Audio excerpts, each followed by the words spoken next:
श्रीलक्ष्मी श्रीमहालक्ष्मी क्षीरसागर कन्यका उत्तिष्ठ हरिसम्प्रीते भक्तानां भाग्यदायिनी।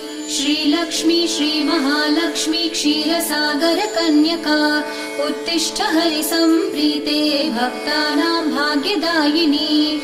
उत्तिष्ठोत्तिष्ठ श्रीलक्ष्मी विष्णुवक्षस्थलालये उत्तिष्ठ करुणापूर्णे लोकानां शुभदायिनी। उत्तिष्ठोत्तिष्ठ श्रीलक्ष्मी विष्णुवक्षस्थलालये उत्तिष्ठ करुणापूर्णे लोकानां शुभदायिनी।